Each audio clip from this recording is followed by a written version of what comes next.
morning, good afternoon. Welcome to another episode of Before Coffee. It's Mucking Fonday. Did you have a good weekend? Did you doom scroll? I hope not, because that's what you're not supposed to do. We're here to give you all the news you might have missed today and over the weekend. This is the first and only international game show, Before Coffee, a father and daughter news podcast where we look up our stories right before the show starts. We just got caffeine in our body and we learn to read and speak live on stream. Let's get into our mucking headlines and spin that segue wheel.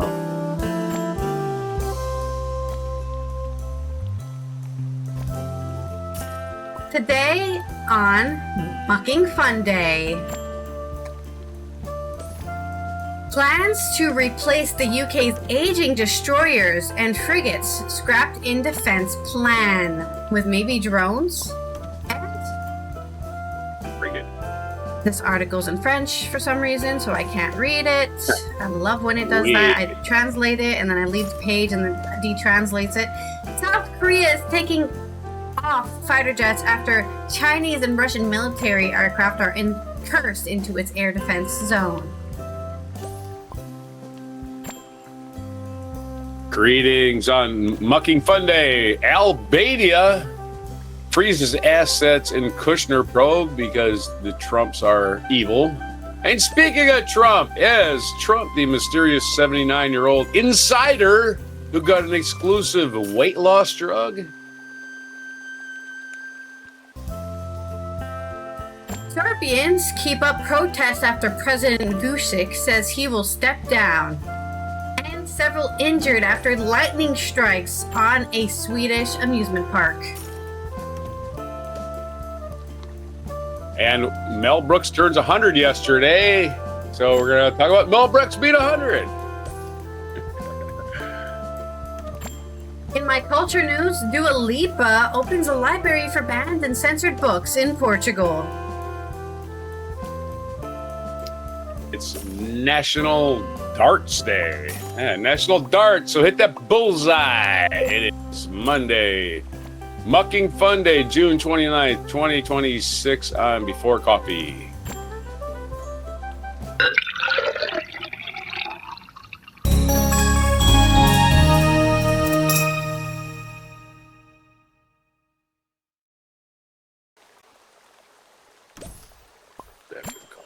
Hello. Hello. Mucking Fonday. I guess we got all talked out in the pre-show. Got nothing to say. I got nothing to say. All right. Let's roll our segue then. Segue. This way, so it's not in my head. But it is in my head, so that's what it would be. Reminds me of a song. Song about military vehicles and aircraft and naval ships. This story is coming out of the UK on The Independent by Nina Lloyd. Plans to replace Britain's aging warships have reportedly been scrapped from the long-delayed defense investment plan, prioritizing drones and modernizing the armed forces instead.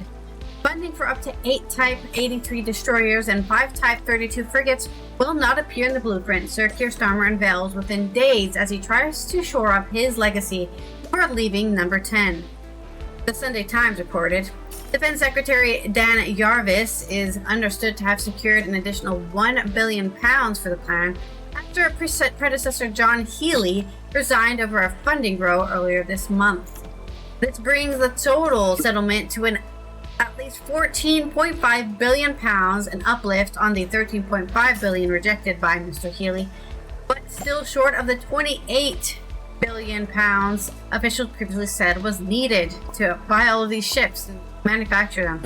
Housing Secretary Steve Reed, speaking yesterday on the 28th of June, stressed the UK must prepare for future conflicts, not whatever the last war was like. And looking at Ukraine, looks like a lot of it is drone warfare, so they should update. He told Sky News yesterday with Trevor Phillips, defense investment plan, DIP was days away, but that he had no idea whether Sir Keir's likely successor, Andy Burnham, had signed off on the plans as he has been reported. Opposition critics have described the extra funding secured by Mr. Jarvis as a drop in the ocean. Yeah, when it comes to military spending, 1.5 billion is not that much. While a former chief of the defense staff said Mr. Burnham may need to find more money for the military in the course of the current parliament. That's the biggest issue, and whether it's this Prime Minister or the next Prime Minister, we get an announcement of additional money, well, we should always welcome that. Admiral Sir Tony Radican told the BBC yesterday on the 28th of June with Laura Quainsberg. But if it's not enough, then it may be that the new Prime Minister is going to have to find that money as part of a course of this Parliament. Sir Tony also said that the UK finds itself in the unprecedented and unusual position of being second from the bottom in the NATO league table. That ranks member states based on how they're meeting or hitting the alliance's capability requirements. No military power at all in a military system. That's really bad. He added, that needs to be resolved. We need to play our part. We need to keep the UK safe. We need to keep our alliance partners safe. Asked whether he thought the military was whining about funding, the housing secretary said no, adding, it's absolutely right that the military should be making their case and pushing for the investment that they want to see. But I would just remind them in the country, the biggest increases in defense spending since the end of the Cold War is not a bad start. We're not stopping at that. It comes after a £500 million funding package was promised to the UK's commandos under changes to the dip drawn up by Mr. Jarvis as he seeks to put his stamp on the long-awaited blueprint.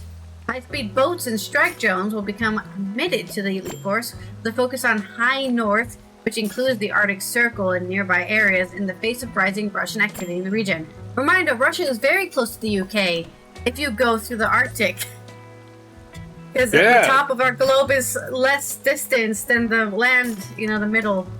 So people are always like, how could Russia get there? It's like a ship, their shadow fleet that they've been bragging about this whole time.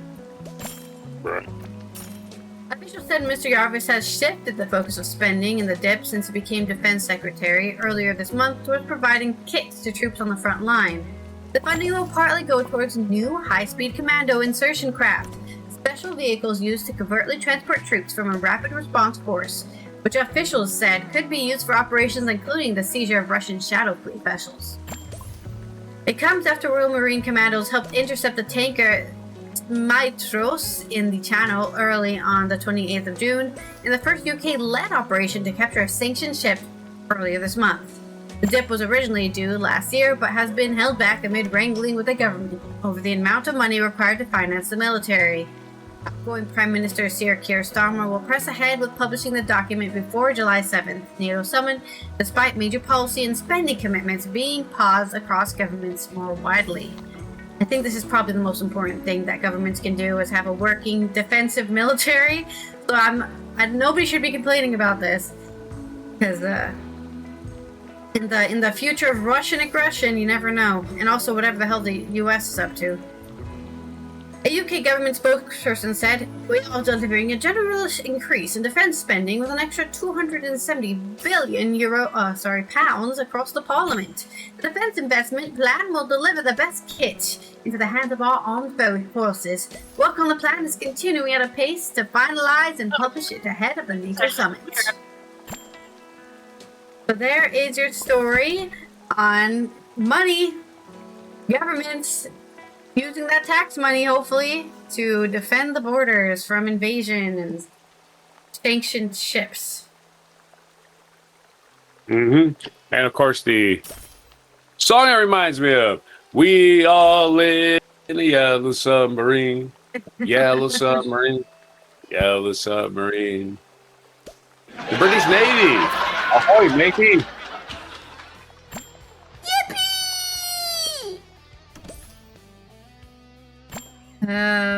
There it is. Of course, they're not investing anything in submarine, because I think submarine warfare has kind of gone on the... It's not really warfare. I don't know, man. I think it's just reconnaissance now. It's cloak and dagger. Yeah. Plus, we can detect submarines a lot easier nowadays. Hey, go ahead. Sorry. Oh, I was going to say my next story is about aircraft being where they're not supposed to be. Because there's been some Russian and Chinese aircraft spotted in South Korean airspace. Story is coming from Reuters by Ivana Tekularek. Oh, sorry. That was the wrong story. That was way the wrong story. Oh, read it anyway. No, because read it's too that long. one. That'd be better. It might be written. Did I close it by accident? Oh no, I must have closed it by accident because it was not here anymore. Where'd it go? You're having a senior moment like me. This isn't a senior moment. It's just actually genuinely gone. Like I closed it, but I didn't. It can't be a senior moment because you're not senior. Yeah, I just must have closed it by accident. Okay, this is from Yonhap on the Korean Times. Nearly 10 Chinese and Russian military aircraft briefly entered and left Korea's Air Defense Identification Zone, KADIZ, above the country's eastern and southern waters. How did they get all the way south? What were they doing down there?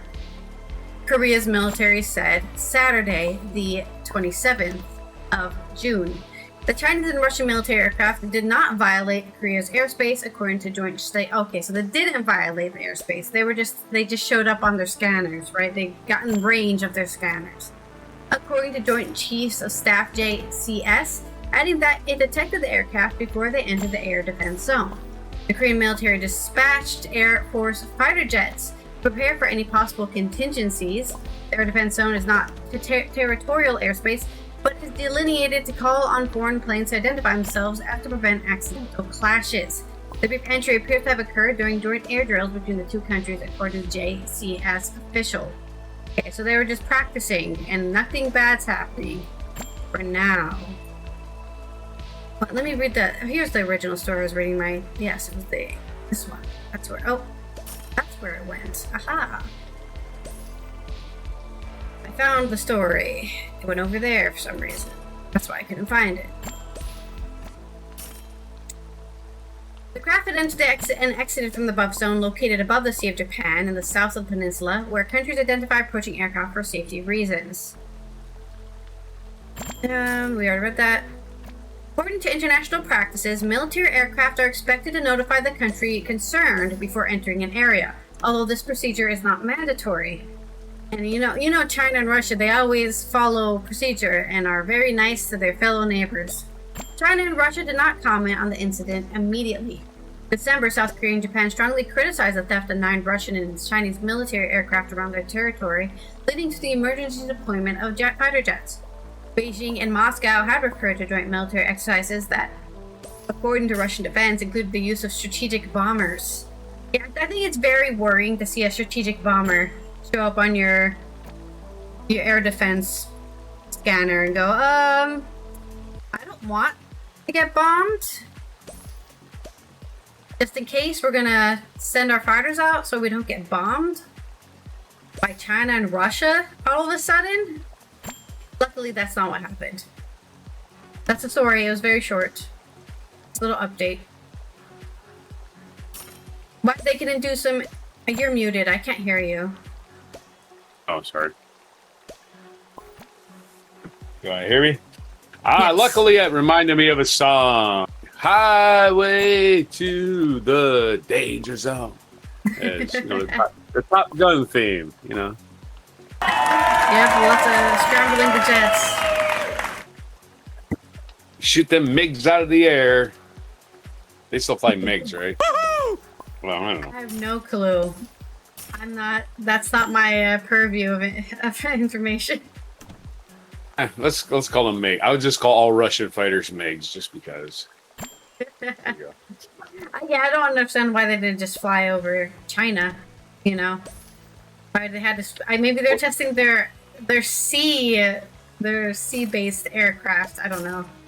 They're flying... China's got more anti-aircraft. Yeah. All right. Looking at this picture, they were flying. They were flying in that water south of China. on both sides. Yeah. I don't know We what can go ahead. those seas are called. The seas of India. I don't know. Maybe making the assumption that these pilots are actually intelligent human beings. It's just a broad assumption to make. Maybe Well, they're just they're fucking intelligent enough to go like, "Hey, we're not going to attack your country," but yeah, maybe they just flew the wrong way.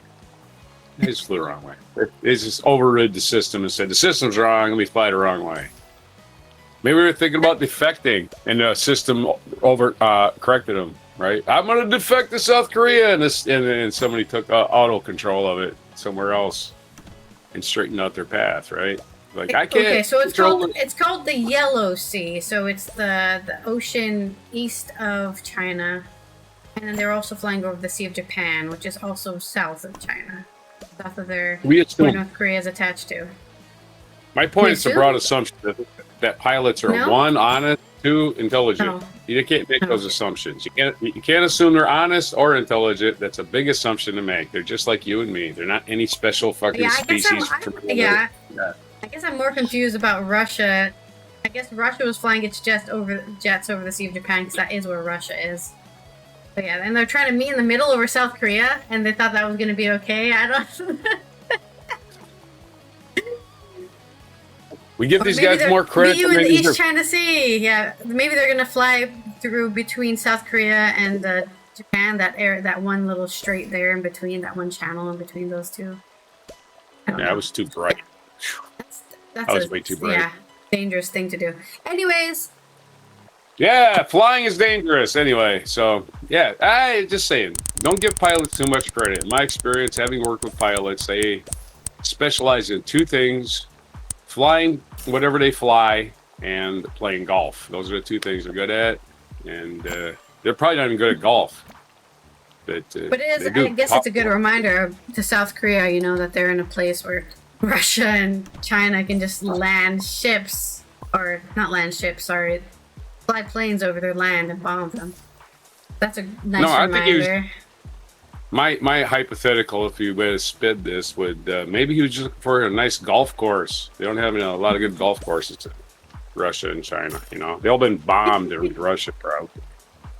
Does Russia even have golf courses? What the hell, Russia? Probably. I never seen any good Russian golfers. What the hell? That's why you got a good country. The quality of your golfers. That's what we judge it by. South Korea, Japan, Canada, England, Australia. We all got great golfers. All these other countries can't fucking figure it out. Guess they have other things going on.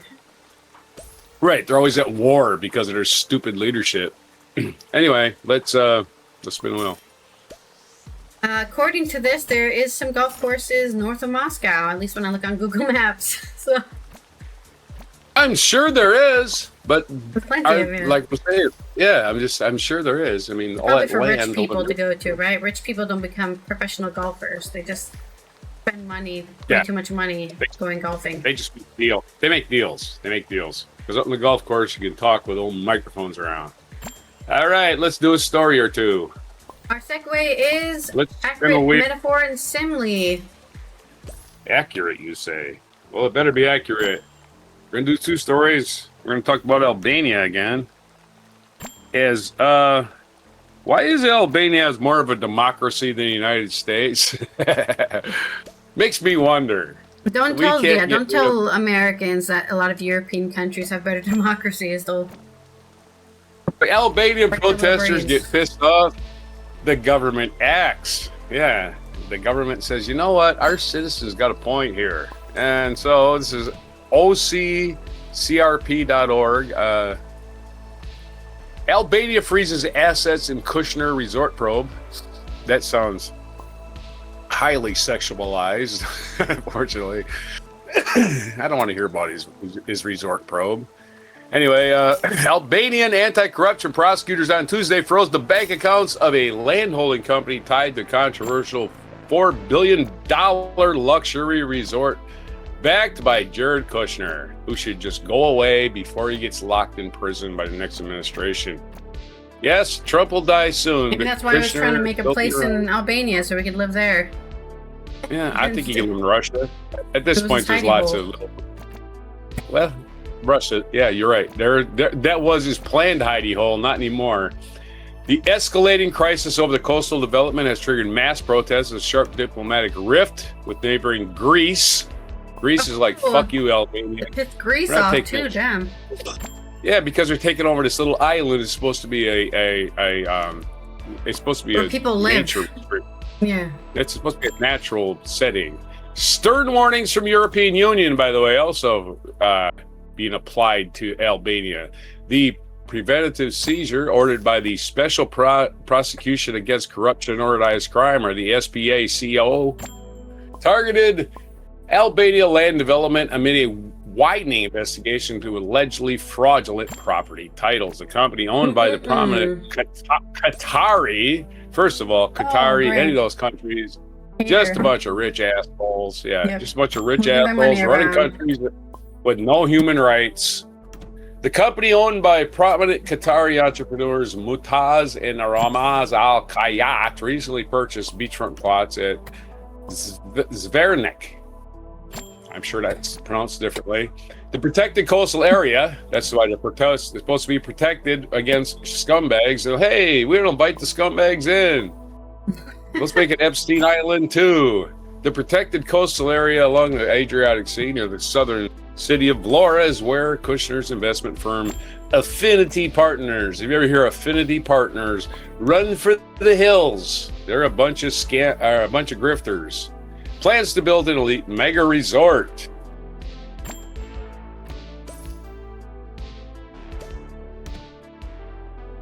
Right on. The legal intervention follows. This is legal. Intervention follows days of intense public unrest. Over the weekend, thousands of demonstrators marched through the capital, Tirana, under the banner of Albania is not for sale. Environmental groups and local residents are protesting development's encroachment of the Pishporo Narte protected area, a sensitive Mediterranean wetland critical for flamingos and nesting sea turtles. Therefore, this is called the Flamingo Revolution. Public outrage boiled over after recent clashes between local residents and private guards hired to secure the construction site. Viral footage from the site showed a guard punching and dragging a protester away from the fenced-off bench. You can't do that. I fucking live here. Fuck off. Yeah, maybe it was staged just for the cameras. We don't even know. In response to the violence, the state police announced an internal investigation in the command structure of the Vlora Regional Police Directorate. Authorities also arrested Gerald Biba, a 33-year-old employee of the private firm Major Security, charges him with unlawful deprivation of liberty and intentional minor injury. So what happened there? Okay. A 32-year-old employee. Punching in the face. That's probably the intentional injury right there. So one of these security guards was charged with punching a child, apparently. Prime Minister Ed Rama of Albania condemned the guard's actions as disgusting, but fiercely defended the resort project as a country's ticket to Champions League of Global Tourism. The Champions League? I didn't know there was a league. What are the games? Or is it like superheroes? They're in the Champions League.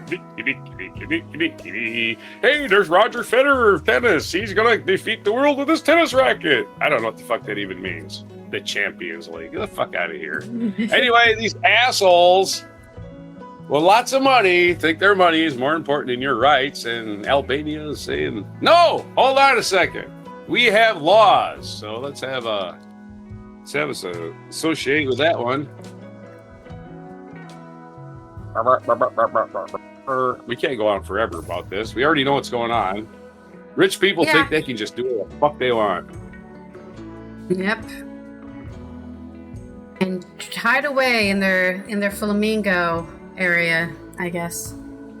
Viva la Revolution! Or whatever that French saying is. The people in Albania are shielding a delicate sunrise from the encroaching shadows of skyscrapers. I don't know if they actually built skyscrapers there, but way uglier than a nice wetlands for flamingos. Right. Way uglier than that. I don't know why you would ever want to be like, you know what, this nice wetland with animals and nature needs a skyscraper, a really tall building to make it. Yeah, exactly. For people to throw the trash out of. Flamingos can just decide to go somewhere else for vacation. Ain't like you and your wife Madge. You're like, Madge, we can go to the Pyrenees this year. We can go to Australia. Whoa! But the flamingos are like, hey, we can't land there. There's a bunch of assholes and jet skis. We gotta die now. Yeah, we gotta die. We're just gonna die. We're gonna fly around until we find no place and just die. So yeah. Our next story, we're gonna talk about. Speaking of the most evil family in history, Stinky the Clown's in the news for other reasons. GadgetReview.com has a story. Could Trump be the mystery 79-year-old insider who got exclusive access to a secret weight loss drug? Could be. Probably. Because everything nefarious in this country is done for one damn reason these days, and it's just for that fake-haired weirdo in the White House. And Alex Barrientos has a story. NIH, National Institute of Health, the NIH, doctor requested the unapproved retatrutide. What the hell is that? For a 79-year-old. We talked about the other week, the retatrutide that was reducing diabetes, and then they found, hey, it also is better at weight loss, just the previous drug. Yeah. For a 79-year-old in April of this year, but neither the White House nor the HHS will deny Trump as a patient. They won't deny it. They won't confirm it either. Millions of Americans are fighting insurance companies for access to GLP-1 drugs that already exist. Meanwhile, one 79-year-old man quietly received something better. I don't know if it's better. It's unapproved, right? It could, turn you into could turn you into an elephant. I don't know. An unapproved weight loss drug that most people don't know about yet. Stat News reported on June 23rd that Stat News reported on June 23rd, 2026, that Eli Lilly and the FDA granted single patient expanded access to retatrutide,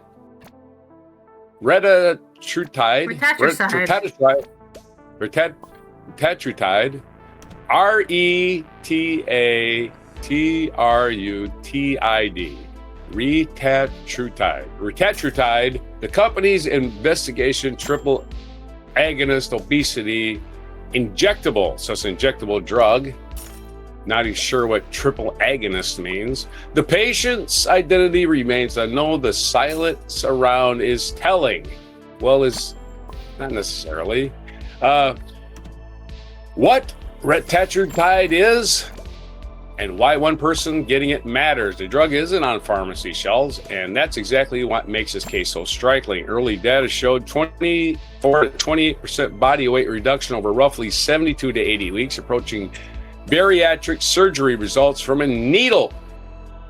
Retatrutide targets 3 metabolic receptors simultaneously: GLP-1, GIP, and glucagon, and is not FDA approved. Normally, a clinical trial is the only way to access it. Expanded access, the FDA's compassionate use pathway exists for seriously ill patients who have exhausted approved methods and cannot enroll in trials. What is publicly known about the case? The request was filed in April by Dr. Oh my Lord, Ranganath, Dr. Ranganath Munayapa, a NIH endocrinologist, on behalf of the 79-year-old male patient. Narrows it down, right? Narrows it down to a very limited group of people this could be. And who is more important than, the President of the United States? Just kidding, I mean, it seems so obvious. The patient reportedly had refractory obesity, Trump, obstructive sleep apnea. That son of a bitch is texting at 3 a.m. There's no way he sleeps. There's no way that guy sleeps well. All the shit he's up to. He looks like shit. That guy's looked like shit since about 1995. I'm sorry. He just looked like shit. The patient reportedly had refractory obesity, obstructive sleep apnea, and pulmonary hypertension, with only moderate weight loss after roughly a year on tirzepatide. We haven't noticed Stinky losing a lot of weight, have we? Maybe recently, maybe he's sleeping more. Maybe he just dies. How about this? Clinical trials say that people have been exploding. Wait, I just made that up. Sorry. The clinicaltrials.gov listing, which is, if you want the listing, there's a link here to it for the clinical trials. But the code for it is NCT 07629401. Is strikingly bare. No condition listed, no eligibility criteria, no location. They actually haven't done a whole lot of clinical trials, apparently, or they haven't been finished. Sources told Stat the case drew attention from top health officials, suggesting a well-connected patient. Yes. Richard Klein, former architect of the FDA's expanded access programs, told Stat the listing is very wrong, that no one would know what is from the listing or what it is for. More than a dozen experts called the arrangement highly unusual. Expanded access for a common condition like obesity rather than a rare terminal illness is nearly unheard of. Lilly spokesperson Misty Fuller said only that the company follows all applicable regulations without explaining why this patient qualified had a million seeking similar relief. When both the White House and the HHS declined to say yes or no, the silence becomes its own kind of answer. Is it Trump? And they don't answer. They don't say no. They don't say yes because they're under oath. They ask them under oath, they got to answer. And if they don't answer, well, they're afraid to lie. The patient was 79 in April when the request was filed. Stinky turned 80 a couple of days ago. The treating physician works at the NIH Stat asked the White House and HHS, which is headed by Brainworm Bobby, directly whether Trump is the patient. We know it ain't Brainworm Bobby, even though he probably needs some kind of drug. He's not overweight. One thing he doesn't have is being obese. Probably because all the freaking parasites he has in him. Anywho, HHS director Trump is the patient.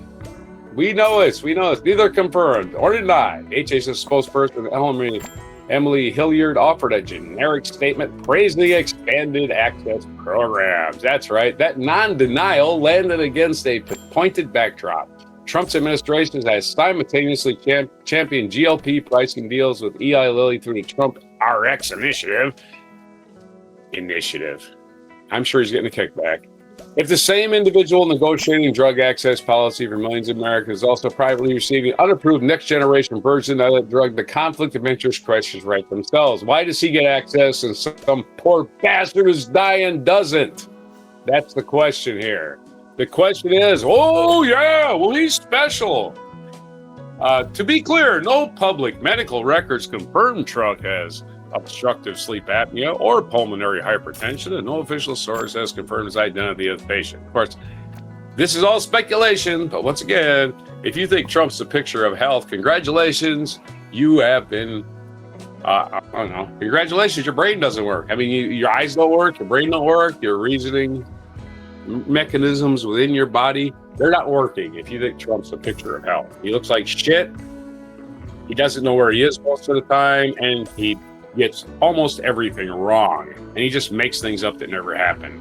And he has conversations. He says he has conversations with people that he never had.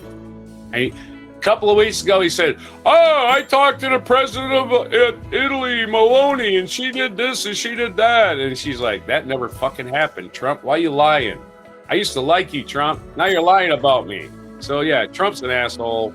He doesn't know where he is. He doesn't know what's going on. He needs to be just slowly pushed out into the sea on a raft and forgotten about. That's what needs to be happening to him.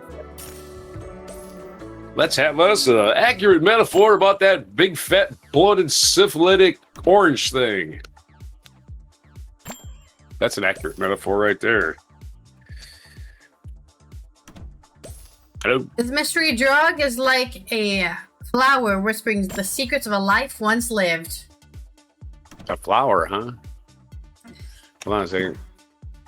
Soundboard delay.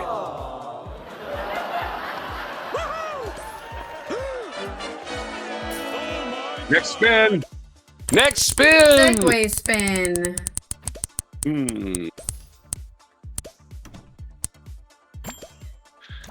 Get a cough. It's gonna be Tell a joke.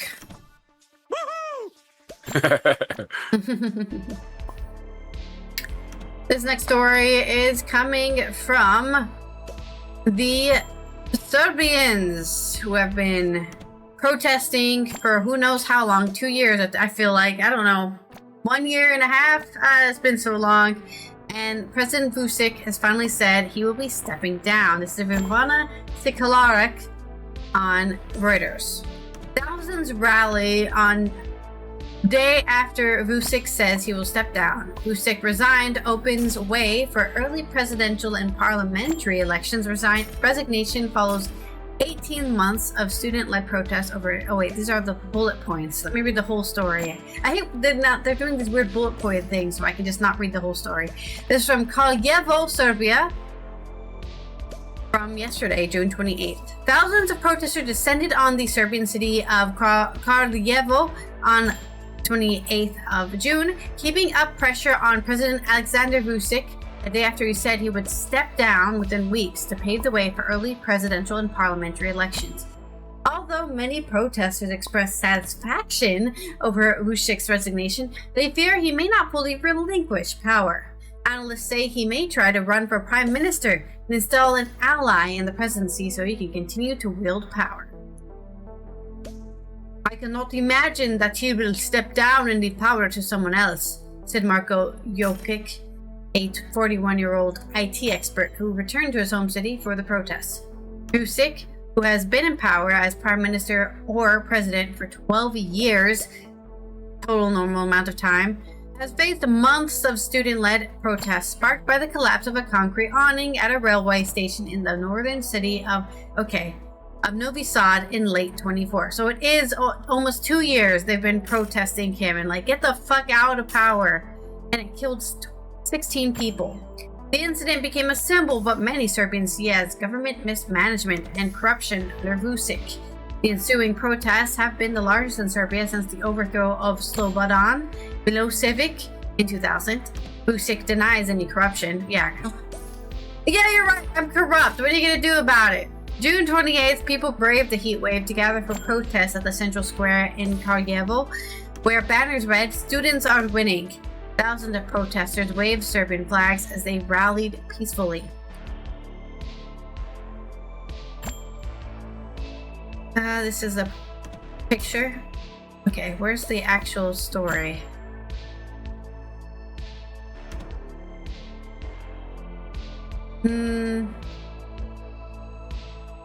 Oh, that's it. Okay. Oh my god, we get it. There's a caption for a picture. We cannot go on like this. Things need to change, said Ilya Korosik, who joined in from the northeastern city of Zrenjanin. Jelena Danisic, a Serbian language professor, and said before the rally, "This is not just a political struggle, but a fight between good and evil." Analysts expect Brussels and Moscow to be watching closely how events play out in the coming weeks. The EU has condemned the use of force against peaceful protesters in Serbia and has raised concerns about press freedom and the independence of the judiciary. Serbia, which sits on the EU's eastern doorstep, is a candidate to join the bloc, but Belgrade still has strong ties with Russia and China. Vučić has walked a fine line diplomatically as he tried to balance those relationships.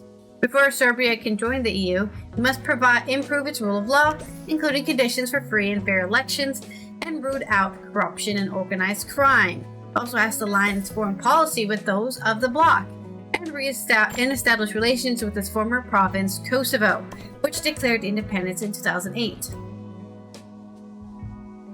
This was also reported on site by Ivana Sikolarek, writing by Renee Maltezo, and edited by Edward McAllister. Renee Maltezo, Alexander Smith, and Edmund Klaman. A lot of editors on this story. And that's all I have to say, really. Finally, after almost 2 years of protests, they've gotten the result they wanted, hopefully, but who knows what will actually happen, because a lot of people are still cynically expecting him to just get power another way. That's my story. You're also still muted.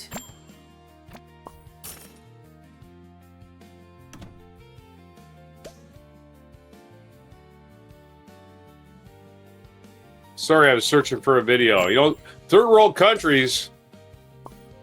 So here's my joke about bribery. In third world countries, let's see. What's an honest politician in a third world country? An imagination? It's when somebody takes the bribe and actually does what they were bribed to do. Ah. You know what?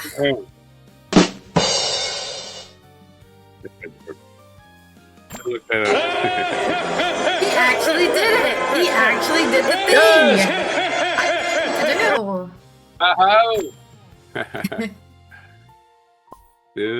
Okay, so. Oh my God! I have another story. My next story is a short story about the lightning storms happening. Bless you. Lightning storms happening in Sweden that have injured people. People have gotten struck by lightning, or at least near lightning strikes, and they got injured. And there's a picture of a tree that got blasted to smithereens. This is from Aftonbladet, a Swedish paper by Hanna Kindwall and Vilma Stromberg. Several people have been injured after lightning strikes on Tussilia, Summerland, and several people were taken to the hospital. One person has serious injuries, according to Region Skåne. Several lightning strikes over at Tussilia, Summerland outside Tomelilla, have led to personal injuries. This is stated by the Summer Country itself in a social media post.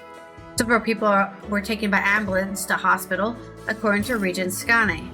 A woman in her 45s? This is translated from Swedish, so I don't think it properly translated. A woman in her 40s, woman of 45 has serious injuries.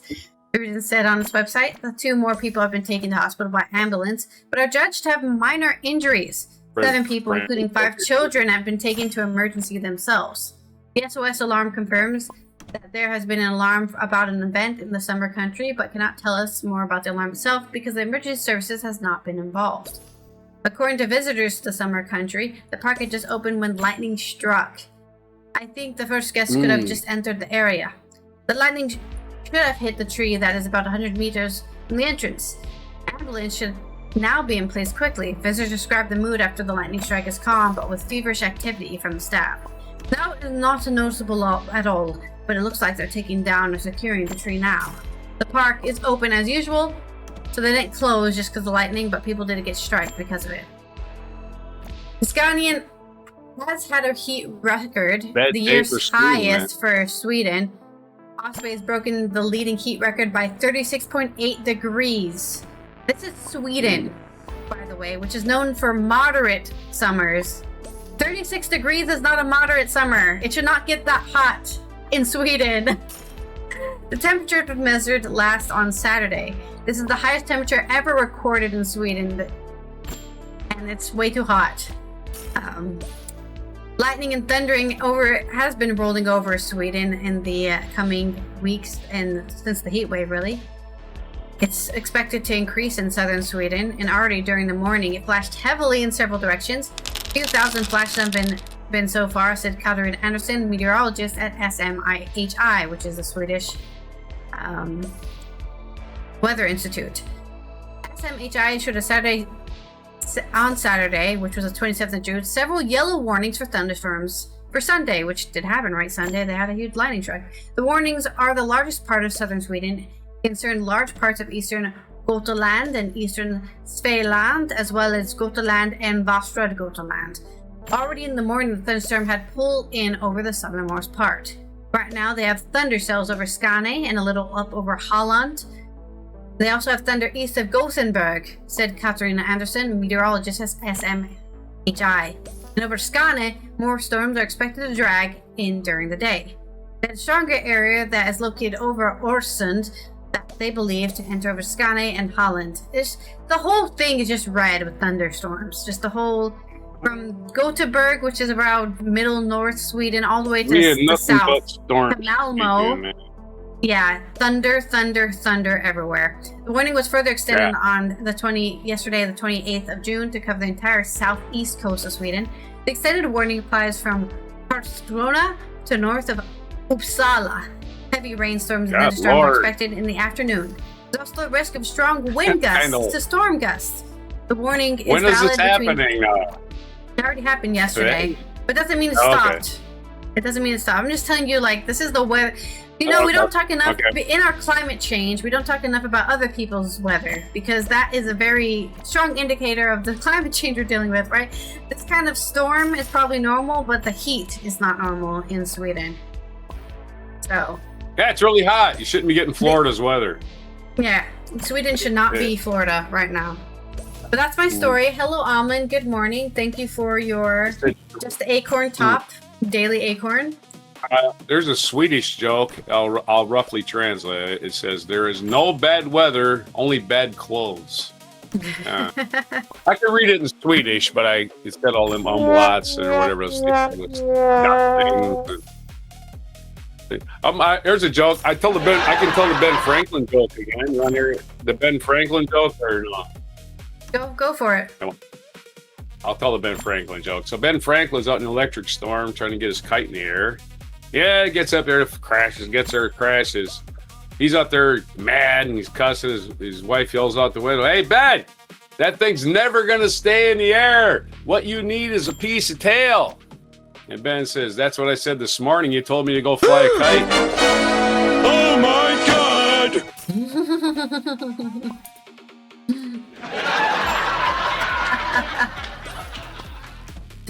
Good one. It's a good one. Mm-hmm. Let's get our next segue. All right, man. Let's do the still laughing. Somebody who's nearly as old as Ben Franklin. Mel Brooks.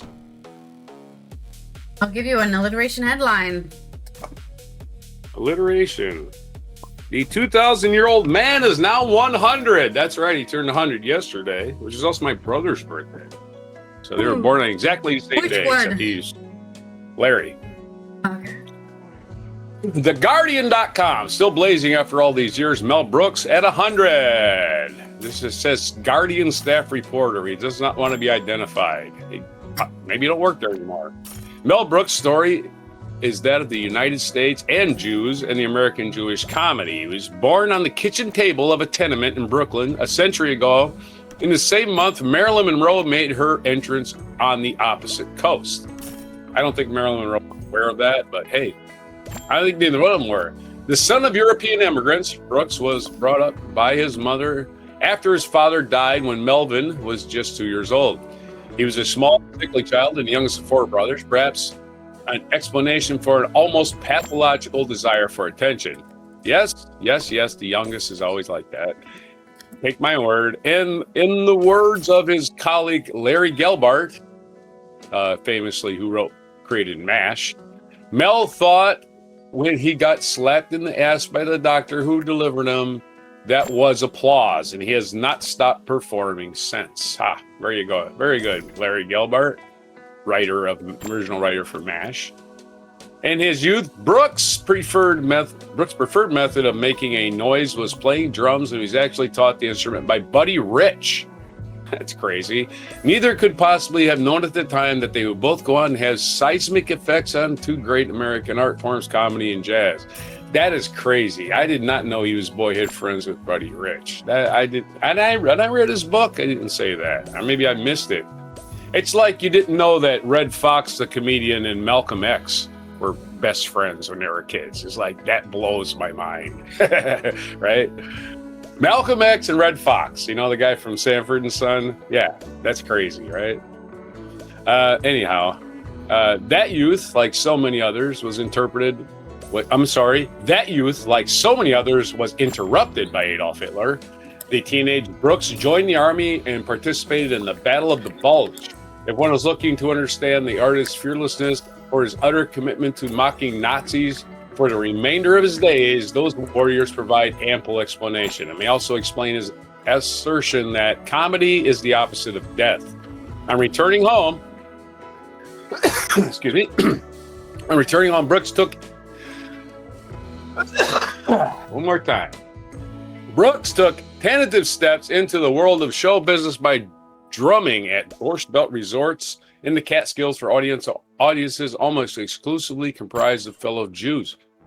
When the regular comic was ill, he filled in and discovered that he knew unique joy of getting laughs from an audience. It was not long before he was recruited to write on Your Show of Shows, the iconic Sid Caesar sketch show that is generally regarded to have assembled the greatest comedy writing team in television history. It was on this series that Brooks met Carl Reiner and formed a personal and professional relationship that would last until Carl Reiner's death in 2020 at the age of 98. The pair began improvising comedy routines for the amusement of friends, and during one, Reiner asked what it had been like to be present at the crucifixion of Jesus Christ.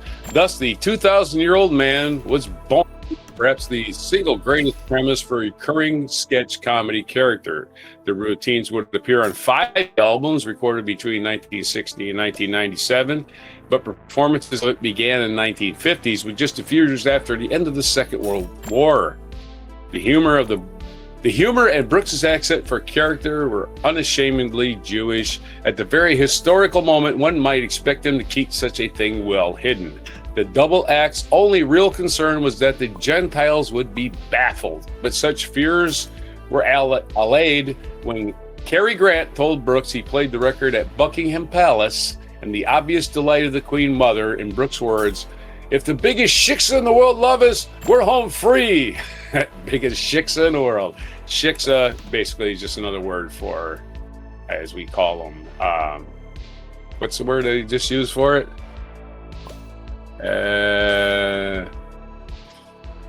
Gentiles. Yeah, shiksa is another word for Gentiles. In other words, somebody that's not Jewish. And in the 2,000-year-old man, it's not a Jewish word. It's a Yiddish word. Yiddish invented language because they weren't allowed to speak Hebrew.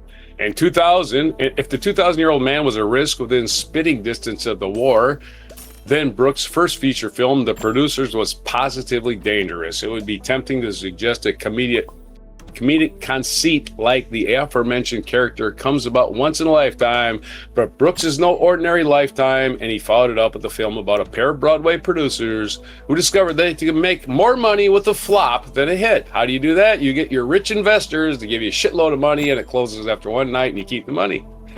That's how that works. Anyway, eventually setting on Springtime for Hitler, a gay romp with Adolf and Ava at Berchtesgaden. Larry David, who built an entire season of Curb Your Enthusiasm in tribute to the producers, has called it possibly the greatest comedic premise that anybody has ever dreamed up. The film came out in 1967, as some felt the horrors were too fresh in memory. One punter, I guess reviewer, berated Brooks with these words: "I was in World War II. The reply: so was I. I didn't see you there." That's great. That's fucking great. You offended me. I'm in World War II. Brooks goes, "So was I. I didn't see you there." It's just funny. Brooks' second effort, The 12 Chairs, is perhaps the most underrated film in his nice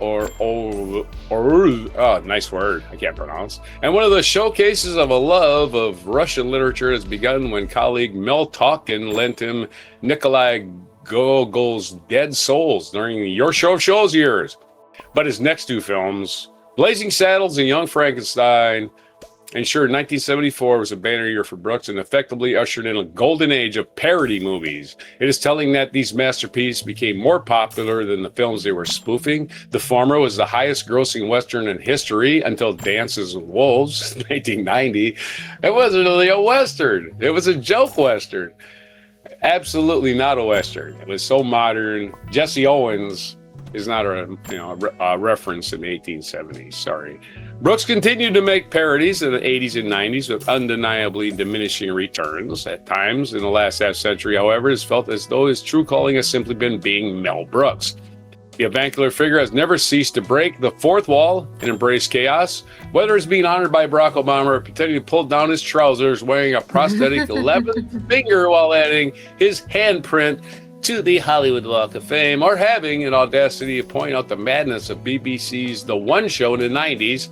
The latter incident saw the presenters attempt to seg from lighthearted chat to a story about a woman attempting to trace her long-lost father.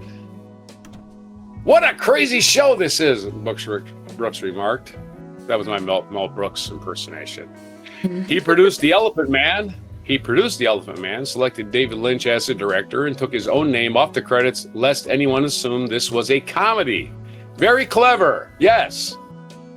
I did not know that Mel Brooks produced The Elephant Man until just now. When executives asked for changes, Brooks replied, "We are involved in a business venture. We screen the film for you to bring you up to date as the status of the venture. Do not misconstrue this as our soliciting the input for raging primitives." Do not misconstrue this as soliciting the input of raging primitives. He called the financiers of the film raging primitives. Love Mel Brooks. He's one of the few people, 22 people in history to win, what would you call it? What do we call it? You win an Oscar, an Emmy, a Grammy, a Tony? Not bad. What do we call that? EGOT. He's one of the 22 people to win an EGOT, Oscar, Emmy, Grammy, Tony. They got it in the wrong order. It should say Emmy, Grammy, Oscar, Tony. That's why they got me confused. Not bad for a man synonymous with fart jokes. So there you go, Mel Brooks, turning 100. Let's end the story. Woo! Don't have a video. Happy 100! Or, as the headline should read... I cheated a little bit here, but it's really long. Mel Brooks, the mythical maestro of mirth, merrily marches toward the magnificent milestone of 100, molding modern comedy with his masterful madness. Ow. There's not a lot of words for 100 or comedy with an M. I love the fact that Mel Brooks in World War II... 1/10 of a millennium, I guess. People tried to shame him into making fun of Hitler by saying, I was in World War II. Yeah, so fucking what? And what? What? You got offended. So what? Comedy, again, good comedy should offend you. Just saying, man. It ain't normal. You got to laugh at shit. All right, let's go to our next segue. Let's do that. I still don't have a video. Maybe I'll find one.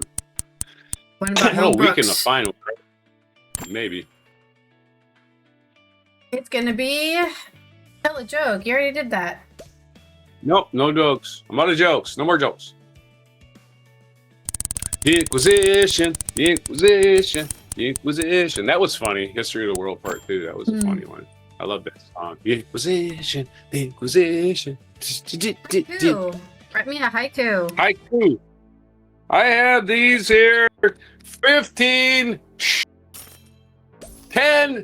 commandments. That was funny. My story is coming from Euronews Culture by David Morequand. Dua Lipa has opened up, or has helped, I guess. I don't think she's running it herself, but she's made a haven for censored and banned books. What a year Dua Lipa is having. The levitating singer has released a new live album, Dua Lipa Live from Mexico. Her 2017 self-titled debut has reached the impressive milestone of 450 weeks on the UK's official albums chart. She's still a fan of the favorite for the next James Bond theme, too.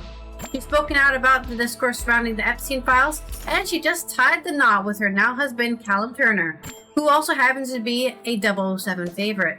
Now she's opened her very own library. Not just any library, mind you, the Manifesto Library is a library of banned and censored books as part of a new international book festival, Babel, City of Books. It will permanently reside inside the famed Livraria Ledo bookshop in Porto, Portugal. I apologize for my Portuguese. In a press release, Lipa called the new library a dream partnership and the result of years of pushing her mission forward. When I found that Service 95 book club, my ambition was for it to become a home for writers and readers, wherever they are now and whatever their circumstances, she said, referring to her Service 95 book club, which recommends a book each month and sees and hears Lipa interviewing its authors for an accompanying podcast. Reading the world brings us closer, but sadly not everyone is in the favor of that, Lipa said, adding, here you'll find 100 books that ask questions or have been questioned. Some have been banned by schools districts for themes of race or sexuality. Others, written for LGBTQIA plus readers, have been restricted from display. In some cases, the author has paid for their words with their life. Yeah, there's people who die to write their books. Hello, Doug. Good morning. She continued, this library is a shrine to books that have disappeared, to also to scourge unmasked structures of power and control, and to readers who refuse to be told what books they are allowed to read. You are invited to visit and decide for yourself what belongs on these shelves, because sometimes the most subversive thing you can do is read a book and then talk about it. Nearly 100 books are included in Livraria Leo's new cultural auditorium, with each relating to 4 key themes: power, control, voice, and memory. Margaret Atwood's The Handmaid's Tale and Reginald Duane's Bet's Felon, alongside selected works from Salmed Rushdie and Olga Tokarczuk, will also be available in the Manifesto Library. For 120 years, Livraria Leo has been built on a simple conviction. The book is the technology of freedom. The Manifesto Library grows from that belief.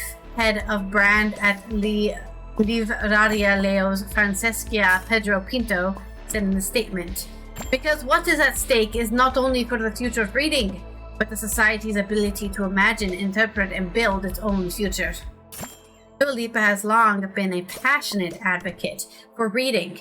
She is set to curate the South Bank Centre's 2026 London Literature Festival, which takes place from 21st of October to the 1st of November.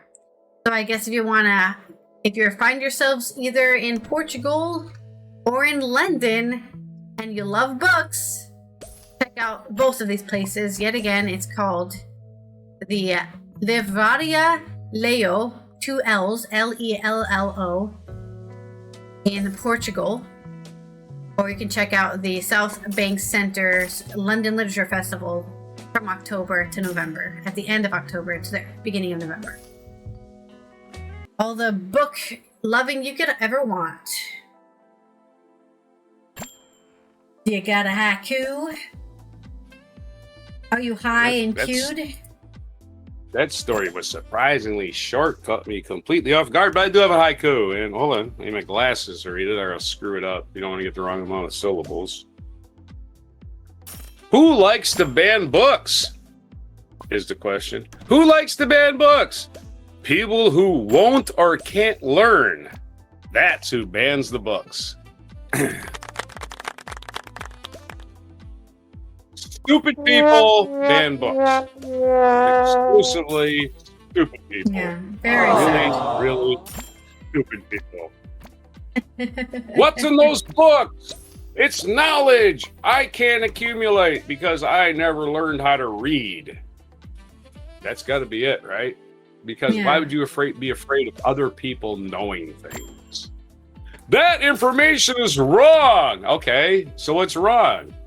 And I can't read it because it's wrong? Let me make up my mind. Book banners are never the good guys. Never. Never, never, never. Never, never, never. Never, never, never, never. Knowledge is freedom. 100%. There's all kinds of things I can say.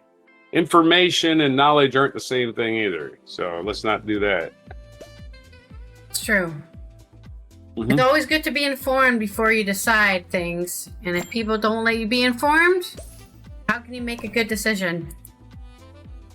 And the 2 forms of information we get nowadays are misinformation and disinformation. Misinformation and disinformation. One's intentional, one isn't.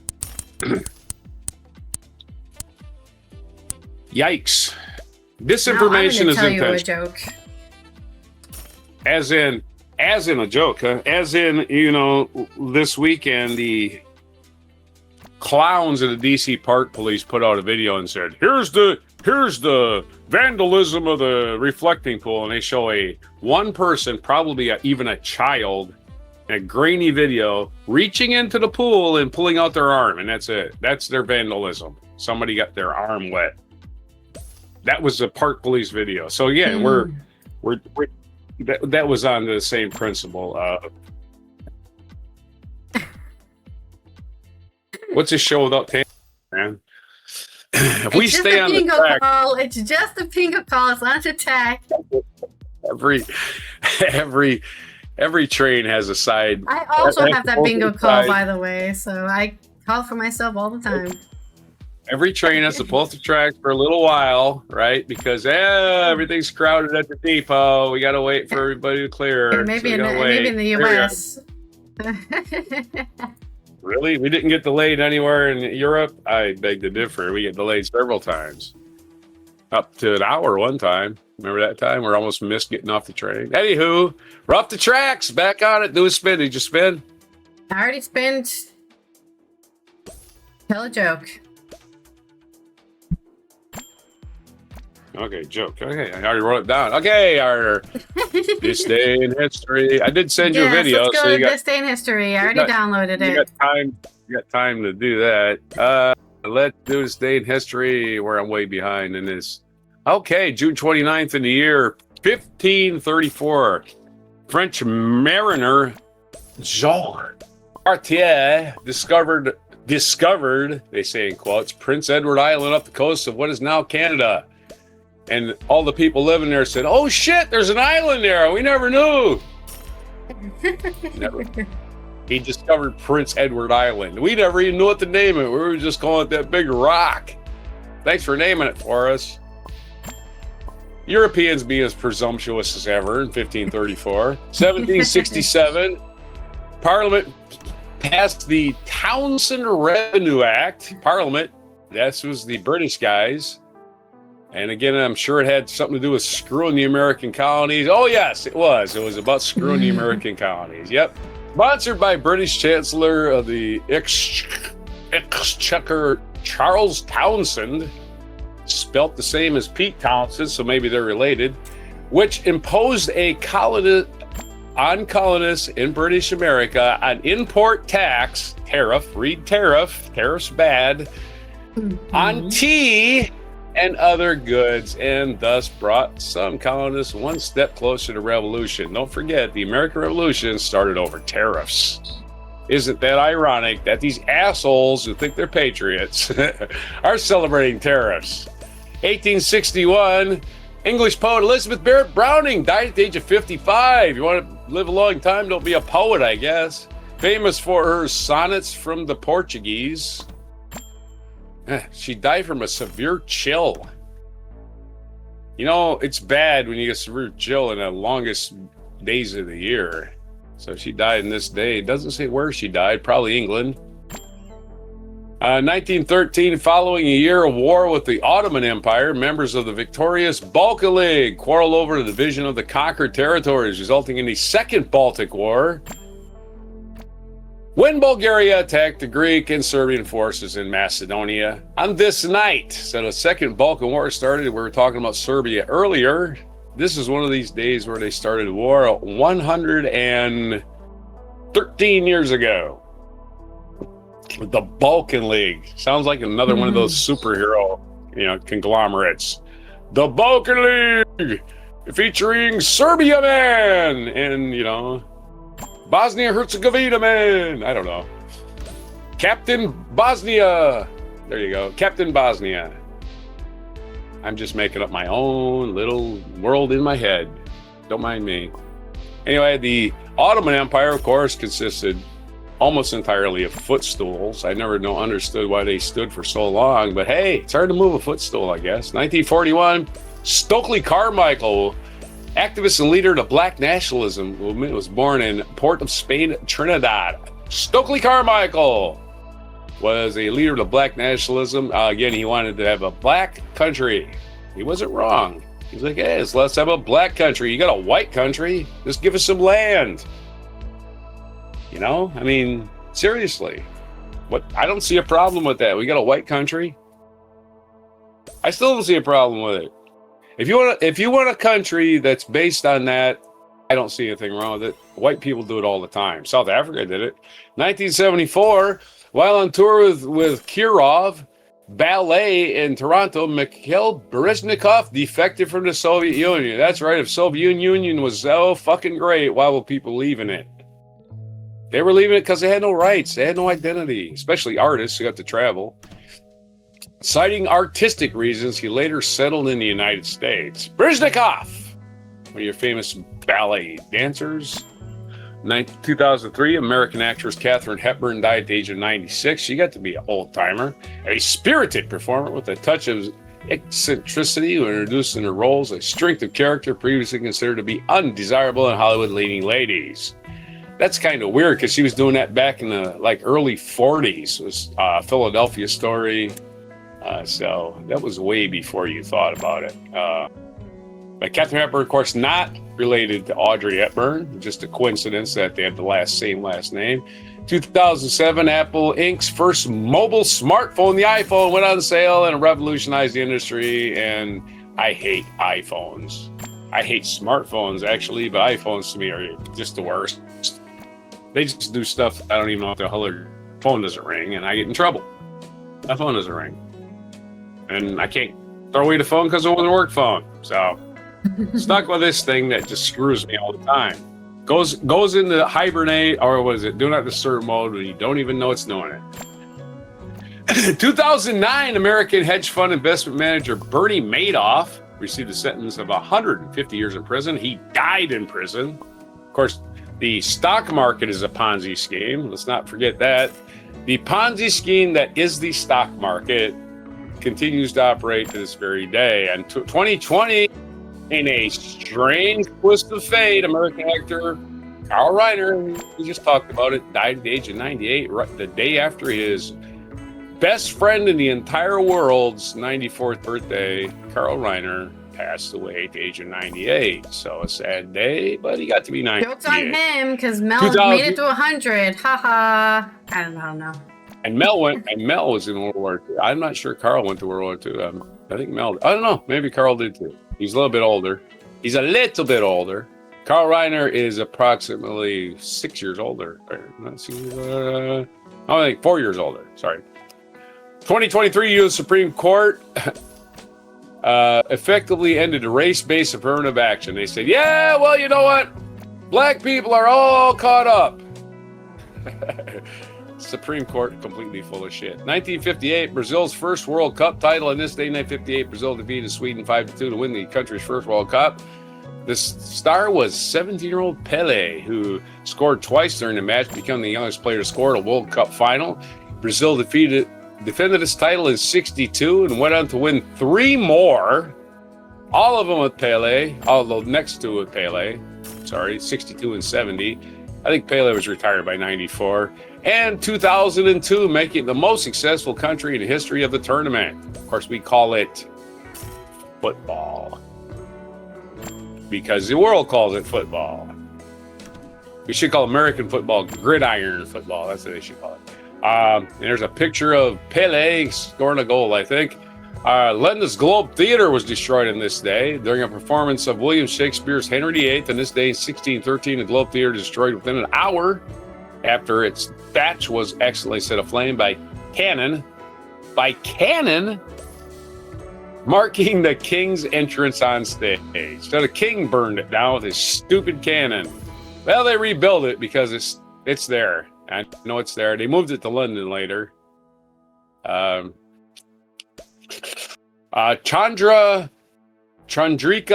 Badarnareki Kamaratunga is our feature biography. That's a long damn name. Born in 1945, member of the prominent Sri Lankan political family, became prime minister, the president in 94, the first woman to serve as the country's president. And I am not going to attempt to pronounce that name. Again, other birthdays today. Anne Sophie Mutter, our mother, German musician. Frank Loesser, American composer and lyricist. Ludwig Beck, German general. And Leroy Anderson, American musicians. A bunch of people who really I've never heard of. So we're just remembering random people throughout history. It's like, should we just remember people that are famous or something? You know, just, oh, it was an actor. Okay, so. Ferdinand I, Emperor of Austria. Birthday tie. And that's it, man. Not enough famous people born today. Our national day calendar has it. National Camera Day. Everybody's got a camera. If you got a phone, you got a camera with ridiculous capacity. I always wonder how people when they're taking pictures, and this happened at graduation a couple weeks ago. You're taking a picture with a camera phone. You've got capacity for 3,000 pictures on your phone. You take one snap. Okay, next. One snap. Okay, next. Why are you doing that? You can go. You can take 40 pictures in like a second. Why are you taking 40 pictures? It's a golden opportunity to waste. It ain't like you're saving film. It ain't like the old days. Why don't you take 1,000 pictures at one thing? Maybe there's one of them that's just perfect. You can be like one of them fancy photographers in the old days, didn't care about wasting film. Anywho, that's my little sidebar on the National Camera Day. Stop pretending you got to develop that film later. Just take as many pictures as you want. National Waffle Iron Day. National Darts Day. We did that already. That's National Almond Butter Crunch Day. That's it for today. It ain't a lot of shit because it's a Monday. And it's the end of June, and 29 is one of them weird days, right? Nobody's like, oh my God, it's my 29th birthday. Let me celebrate it. 29 is a lonely damn number. There's no 29 It's a prime club. number, too. Yeah, and it's prime. It's one of those names. It's a lonely number. It only has 5 days. So that's everything today. Your mispronunciations, your bad jokes, your haiku, and your alliteration headlines for Monday, June 29th on Before Almond Butter Crunch. And don't forget waffles. Maybe put them on your waffles. That'll be really crunchy. Let's have us a I wish I could have a crunchy waffle. That sounds nice. They only sell soft waffles here. And I don't have a waffle machine. I only have a bread machine. Soft Make a waffles? waffle in that. Yeah. In the world's a They're soft not crunchy waffle. anymore. They're not crunchy anymore. They're processed in a bag and they're not crunchy anymore. Oh, put them in a toaster? Yeah, maybe. I'm just Put them in a saying. toaster. I haven't had a waffle in a long time. They don't have Eggos? No, that's an American brand, so. You need to start making Eggos and selling them on the street corner. I don't think so. They're just called waffles. Do they frown on entrepreneurship there? They don't want you to selling waffles on the corner? Okay, go ahead. Tell your joke. There's a lot of regulations for that kind of stuff. My joke is, how many South Americans does it take to change a light bulb? 4. And they're all named Pele. Ow! That's a made-up pretend number, a Brazilian. Got it.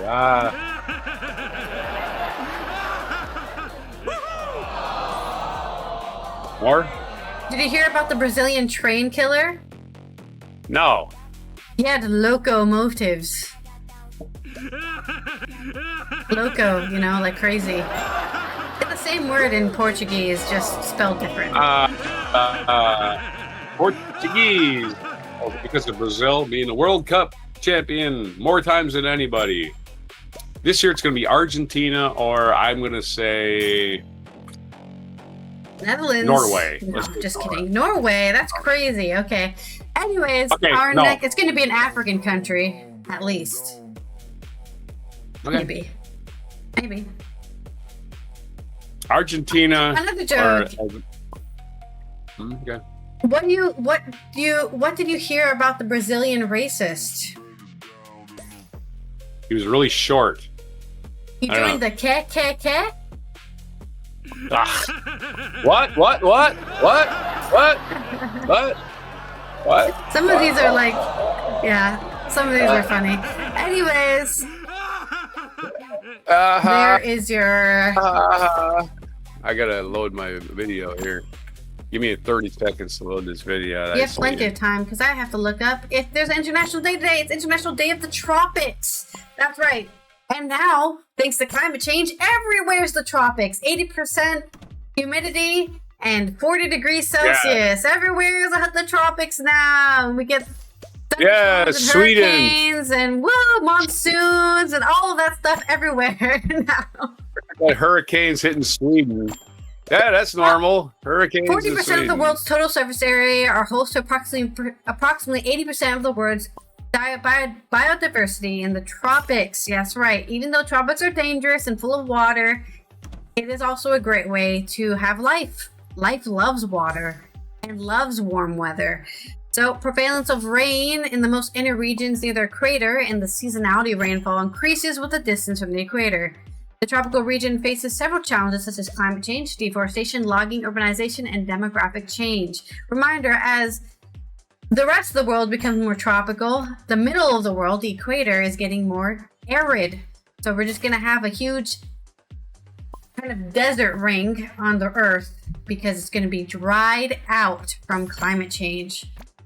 That's why a lot of people are moving north, because north is going to be more sustainable, more green over the next coming centuries. Property values rise. And Sweden goes, no more immigrants. So celebrate the tropic and sustainable development goals by fighting climate change. That's really the answer here, right? Fight climate change. Don't let deforestation happen. Stop letting people make, cow farms and palm tree farms in the middle of these tropical areas where a lot of animals live. Where are they supposed to go? Think of the orangutans. They have nowhere to live. They have no trees. Very sad. They don't have a G. Yeah, that's it for our Mucking Fun Day. I hope you enjoyed the news update from the weekend, and we will see you tomorrow for Good Tuesday, which will have all the news you need to know about to have hope in humanity again. Yes, there's good stuff happening out there, and we're going to scour the internet to find it. If you're not already following or subscribed to the For Coffee Podcast on Twitch and YouTube, please do that on both platforms, because when that number goes up, we get happier and more people can see our anti-AI news. Thank you to everyone who's already supporting us, and of course our Before Coffee supporters on Patreon. Here is our Melly mic drop moment. There's another alliteration for you. What have you done to the hallway? You're not supposed to put all this shit in the hallway. I have big meetings. He's taking there's a mic? All right, do me a favor. Let me make another entrance, all right? What a place. This is terrific. Isn't this nice? What? Changed the entire... Doctor, I don't want him. Would you like him? The doctor said nicely, in a nice way, no. So my mother kept me. This guy from the BBC. They kept me for this idiot documentary they're doing with me. Sitting in the smallest toilet ever. I think Mel is like 5'2", 5'3", very short. It's very nice, but this says. So he's the same height as me then. Watch any of his appearances. Watch any of his appearances on Saturday Night Live. He was Robin Williams on Saturday Night Live before Robin Williams was. Yeah. I'm sorry, on Tonight Show. His humor is ageless. He invented humor. I'm going to give him the credit of inventing modern humor. Look at all his 2,000 on the table. Produces. All my films are serious. They're not dramatic. That's the difference. Blazing Saddles is all about racial prejudice. And I figured, well, I'm out of show business, so I flung myself into the Netherlands. No, that's Holland. Into the netherworld. The Netherlands does have pretty sick humor in some cases. $28? I mean, you don't even have a good ending. They're not like the Germans, right? Good We can't take Mel. a joke. Dutch people can take a joke because of the UK. They have all that UK humor. They can't. So.